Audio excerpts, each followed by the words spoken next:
दोस्तों आज के इस खास क्लास में आप सभी लोगों का स्वागत है, क्योंकि आज ये क्लास खास हो रही है। क्योंकि आज हम लोग शिक्षा पाठ जो अंतिम पाठ है गद्य खंड का, हिंदी 100 मार्क्स बिहार बोर्ड का गद्य खंड का 13 नंबर चैप्टर जो कि अंतिम चैप्टर है, इसको कंप्लीट करने जा रहे हैं। और देखो कितना जल्दी हम लोग खत्म किए, ये आप देख रहे हो ना, मतलब 13 दिन में 13 चैप्टर खत्म, फिनिश, एकदम काम तमाम। इसका ऑब्जेक्टिव क्वेश्चंस भी देख लिए हैं, मतलब सारे चैप्टर्स का आज यहाँ पे लास्ट चैप्टर है, फिर इसका ऑब्जेक्टिव क्वेश्चंस आज शाम में हम लोग टेस्ट भी लेंगे। तो मतलब निश्चिंत रहो, आपका पूरा सिलेबस यहाँ पे हम अच्छे तरीके से कंप्लीट करेंगे। गद्यखंड कंप्लीट हो गई। अब हम चर्चा करेंगे आज के शाम क्लास में, शाम में जो क्लासेस होगी उसमें कि हम लोग इंग्लिश 100 मार्क्स से स्टार्ट करेंगे, हिंदी स्टार्ट करेंगे या फिर कोई और सब्जेक्ट को स्टार्ट करेंगे। ठीक है, तो उसके बारे में रात में चर्चा करते हैं, शाम में जब मिलते हैं 7:15 पे। अभी फिलहाल यहाँ पे बात करते हैं कि अपना शिक्षा पाठ जो है इसका सारांश आपके एग्जाम में कैसे लिखनी है। आपके एग्जाम में बराबर बोल दिया जाता है कि शिक्षा पाठ के सारांश को लिखिए, समरी को लिखिए, किस प्रकार से आपको लिखना चाहिए उसके बारे में बात करते हैं। देखो सबसे पहले हम थोड़ी सी लेखक के बारे में जान लेते हैं कि अपना शिक्षा जो पाठ है, शिक्षा पाठ जो है इसको लिखे कौन है। इसको अपने लोग को यहाँ पे चैप्टर को लिखे कौन है, जे कृष्णमूर्ति। ठीक है, जद्दू कृष्णमूर्ति यहाँ पे ये पाठ को लिखेंगे। यहाँ पे तस्वीर भी है, देखिए कितना हैंडसम है। और इनका जन्म हुआ था कब, 12 मई 1895 को। कहीं कहीं आपको 11 मई भी देखने को मिलेगा, आप याद रखिएगा 12 मई 1895। ठीक है, निधन इनका हुआ है 17 फरवरी 1886 को। और साथ ही साथ जन्म स्थान आपको याद रखना है कि 12 मई 1895 को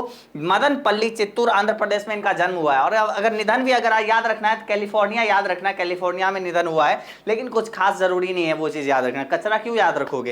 हालांकि ये मतलब महान लोगों के बारे में जानना वो तो मतलब ऑब्वियस सी बात है, अगर हमें पता है तो उतना हम लोग में अच्छा, हम लोग के लिए अच्छा ही है कि हम महान लोगों के बारे में अच्छे से जान रहे हैं।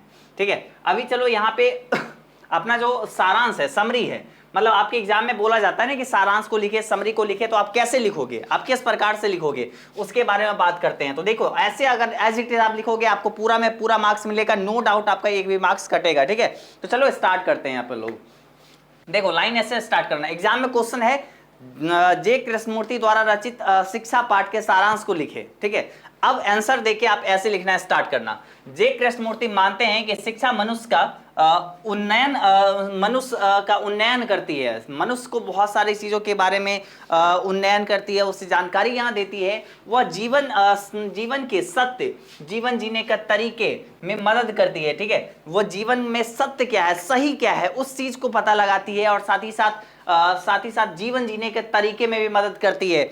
और आगे इस संदर्भ में तर्क देते हुए वे बताते हैं कि शिक्षक हो या विद्यार्थी, उन्हें यह पूछना आवश्यक नहीं कि वे क्यों शिक्षित हो रहे हैं, क्योंकि जीवन विलक्षण है। देखो एक्चुअली क्या है कि आपको बहुत सारे ऐसे लोग मिलेंगे जो पूछेंगे क्या बाबू पढ़ के क्या करोगे, पढ़ के क्या करोगे।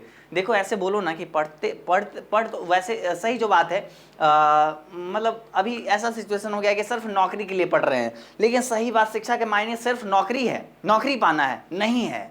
शिक्षा का मतलब मेन इसका शिक्षा का क्या उद्देश्य होता है, कोई भी आप नॉलेज लो ना तो उससे आपको बहुत सारा जानकारी मिलेगा, आपको जीवन जीने का नया तरीका मिलेगा, आप बहुत कुछ नया सीखोगे, आप कॉन्फिडेंस फील करोगे। आप अगर देखना जब आप लॉ पढ़ोगे, लॉ जो होता है ठीक है वकालत वाला, तो या फिर आप बिजनेस लॉ पढ़ो, तो लॉ वगैरह पढ़ोगे ना तो ऐसे कुछ आप डरते थे कि मतलब ये पुलिस में ये केस हो जाएगा, वो हो जाएगा, तो सब चीज़ आप भूल जाओगे, एकदम डर वगैरह खत्म हो जाएगा, कॉन्फिडेंस देती है। तो पढ़ाई इतना जरूरी है, आपको जीवन जीने का शैली सिखाती है, जीवन आपको कैसे जीना चाहिए। देखो कि जीवन जीने के लिए तो आदमी बहुत सारा काम करते हैं, गलत काम भी करते हैं, सही काम भी करते हैं, लेकिन अगर आप नॉलेज आपके पास रहेगा तो आप प्रॉपर सही रास्ते पे ही जाओगे, सही चीज़ को ही सुनोगे, सत्य को चुनोगे। ठीक है, वही चीज यहाँ पे बताते हैं। ये पक्षी, ये फूल, ये वैभवशाली वृक्ष, ये बड़े बड़े जो वृक्ष हैं विशालकाय, यह आसमान, ये सितारे, ये मत्स्य, यह सब हमारी जीवन है, ये सभी तो हमारी जीवन है। चाहे बात करें ये पक्षी, ये फूल, ये वैभवशाली वृक्ष, या फिर यह आसमान, ये सितारे, ये मत्स्य, यह सब हमारा जीवन है। जीवन समुदायों, जातियों और देशों का पारस्परिक सतत संघर्ष है। जीवन ध्यान है, जीवन धर्म भी है। ठीक है, जीवन ध्यान है, जीवन धर्म भी है। बहुत ही प्यार से खूबसूरती से यहाँ पे इस पाठ को लिखा गया है। जीवन गुण है, जीवन मन की प्रच्छन्न वस्तुएं, वासनाएं, भय, सफलताएं, चिंताएं, ये सब है।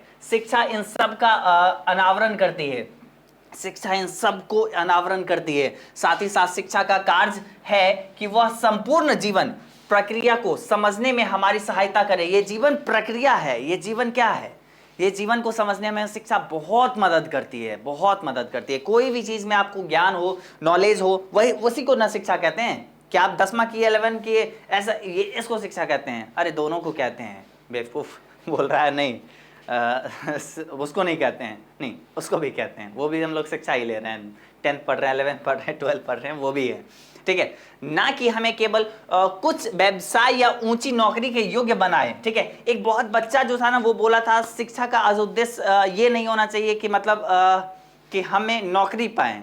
हम एक बच्चा का था ना कुछ ऐसा डायलॉग, बहुत फेमस था, और हमें कुछ ऐसा अभी याद नहीं है लेकिन बहुत ज्यादा फेमस था।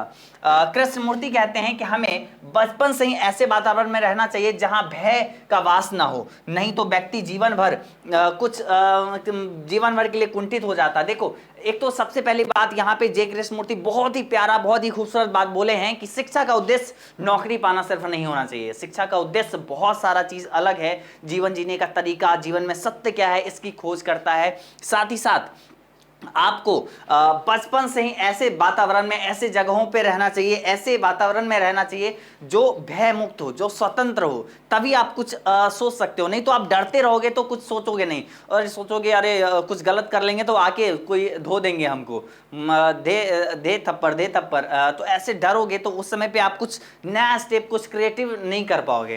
तो वही चीज है कि बचपन में ऐसे वातावरण में रहना चाहिए जो भय मुक्त हो, तो वहीं पे आप जो है ना मतलब जीवन सही तरीके से जी सकते हैं जीवन भर। आगे देखिए आपको कैसे लिखना है। उनकी महत्वाकांक्षाएं दब कर रह जाती है। अगर भय में रहोगे तो महत्वाकांक्षाएं दब कर रह जाएगी, मेधा शक्ति दब जाती है। मेधा शक्ति के बारे में कहते हैं कि मेधा वह शक्ति है, मेधा वह शक्ति है जिससे आप भय और सिद्धांतों की अनुपस्थिति में आप स्वतंत्रता से सोचते हैं। कि अगर भय और सिद्धांत, कोई प्रिंसिपल नहीं है, कोई आपको मतलब बोलने वाला नहीं है कि नहीं काम तो ऐसे ही करना है तुमको, और कुछ अलग तरीके से किया तो भय चमाट, ऐसे कोई नहीं बोलने वाला है। ठीक है, कोई नहीं अगर बोलने वाला हो तो आप कुछ अलग तरीके से सोचोगे कि हम एक काम को कर रहे हैं उसको कैसे और आसानी के साथ और जल्दी हम कर पाए, तो इसके लिए भी आप प्रयास करते रहोगे। कोई बोलने वाला नहीं है ना, तो आप स्वतंत्रता के साथ सोचोगे। ठीक है, वही चीज बताते हैं ताकि आप सत्य की, वास्तविकता की अपने लिए खोज कर सके। पूरा विश्व इस भय से सहमा हुआ है क्योंकि यह दुनिया वकील, सिपाहियों और सैनिकों की दुनिया बन गई है। ठीक है, यहाँ प्रत्येक मनुष्य किसी ना किसी का विरोध में खड़ा है। आपके कोई आस पड़ोस के होंगे जो आपके विरोध में खड़े हैं, या फिर आप किसी के विरोध में खड़े होंगे। हाँ, मानते हैं आप बहुत दिल के साफ व्यक्ति हैं, साफ आदमी हैं, लेकिन हाँ ये तो है ना कि हर व्यक्ति किसी ना किसी के विरोध में खड़ा होता है। ये मानो नहीं मानो, आप अपने गार्जियन से पूछना कि आपके विरोध में बहुत सारे लोग खड़े होंगे, है ही, ये होता है, वास्तविकता है। ठीक है, तो उसी चीजों से लड़ने के लिए, एक तरीके से उसी चीजों को सही करने के लिए शिक्षा बहुत जरूरी होती है। आगे देखो, किसी सुरक्षित स्थान पर पहुंचने के लिए प्रतिष्ठा, सम्मान, शक्ति व आराम के लिए संघर्ष कर रहा है। कोई व्यक्ति, हर एक व्यक्ति आज ऐसा बन गया है कि एक सही जगह पे पहुंचने के लिए बहुत सारा चीज उसको देखना पड़ता है। प्रतिष्ठा, सम्मान, शक्ति, वो आराम के लिए संघर्ष कर रहा है कि आराम मिले, पैसा कमाए, ये इतना कमाए, उतना कमाए, और सबके पीछे आराम मतलब खोजता है, लेकिन आराम सच में कर नहीं पाता है। बचपन में जन्म लेता है, बड़ा होता है, बहुत अच्छा सैलरी कमाता है, और फिर जाके बूढ़ा में जाके मर जाता है बेचारा। तो ऐसे ही आराम के खोज में आराम ही नहीं मिल पाता है। बोलते हैं ना कि ए जिंदगी तुम्ही को बेहतर बनाने में तुम्ही को नहीं जी पा रहे हैं, माफ करना है जिंदगी, तुम्ही को बेहतर बनाने में तुम्ही को नहीं जी रहे हैं। तो मतलब बहुत प्यारा सा शायरी है। अगर आगे देखो, अतः निर्विवाद रूप से शिक्षा का कार्य यह है कि वह इस आंतरिक और बाह्य भय को अंत करे। शिक्षा जो है ना, मतलब आपके अंदर डर जो है, जो भय है, जिस चीज से आप घबराते हैं, उस चीज को से आपको आजाद करती है, मुक्त करती है कि जाओ बेटा जी लो अपनी जिंदगी। तो शिक्षा बहुत जरूरी है। शिक्षा क्यों जरूरी है, अगर ये कोई आपसे पूछते हैं ना तो उनको बताओ, नौकरी के लिए नहीं। नौकरी तो साइड का चीज है, हमारे पास नॉलेज है तो हमें कोई ना कोई काम देगा ही, वो तो अलग चीज है। लेकिन शिक्षा का असल मायने में हमारे पास क्या जरूरत है? शिक्षा हमें जीवन को जीने का सही तरीका, सही रास्ता दिखाती है, सत्य की खोज करती है। जीवन में सत्य क्या है, सही क्या है, उस चीज को बताती है, सही निर्णय लेने में मदद करती है, जीवन जीने की शैली को और अच्छा करती है। तो ये सारा शिक्षा का एक महत्व होती है। ठीक है, तो यहाँ पे बेसिकली जे कृष्णमूर्ति का सच बताए ना तो ये चैप्टर हमें बहुत पसंद आया है, जिसमें शिक्षा के बारे में ऐसे छोटी छोटी चीज़ों के बहुत सारे लेखक नज़रअंदाज कर देते हैं, बहुत सारे लोग नज़रअंदाज कर देते हैं। ये शिक्षा के बारे में हम क्या लिखे, शिक्षा तो सब कुछ है। तो देखो यहाँ पे जे कृष्णमूर्ति बहुत ही प्यार से बहुत ही अच्छे से लिखे हैं और हम उम्मीद करते हैं आप लोग को भी पसंद आया होगा। जो फील के साथ हम पढ़ा रहे हैं आप लोग को वही फील आप एज इट इज कर रहे होंगे, है ना? नहीं कर रहे हैं?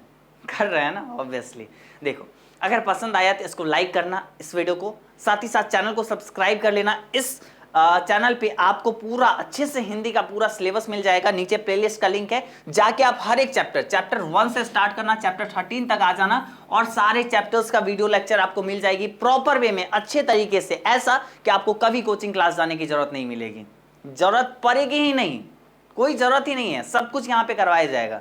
तो ठीक है, आप जाके चेक करना और बाकी चैनल को निश्चित रूप से सब्सक्राइब रखना और बेल आइकन भी ऑन कर देना। आज शाम में 7:15 में टेस्ट भी होने वाली है और उसमें चर्चा करेंगे, टेस्ट तो होगा ही इस चैप्टर का, कि आप इस चैप्टर से कितना सीखे, ऑब्जेक्टिव क्वेश्चंस वगैरह की प्रैक्टिस करेंगे और साथ ही साथ ये भी डिसाइड करेंगे कि अपने लोग को आगे क्या चीज स्टार्ट करना है, कौन सा सब्जेक्ट को स्टार्ट करना है। ठीक है, तो इस वीडियो में ये सारा चीज चर्चा नहीं होगा, लाइव में होगी। ठीक है, आप लोग जो बोलोगे वही होगा। ठीक है, और बाकी आप नीचे हमें निश्चित रूप से कमेंट करके बताना कि आज का ये क्लास कैसा लगा। तो ये हमारे लिए बहुत ज़्यादा मायने रखती है, आप निश्चित रूप से हमें बताइएगा, इंतजार करेंगे हम आपका कमेंट का। चलिए, तो आज के इस क्लास में बस इतना ही। Tata, bye bye, all the best.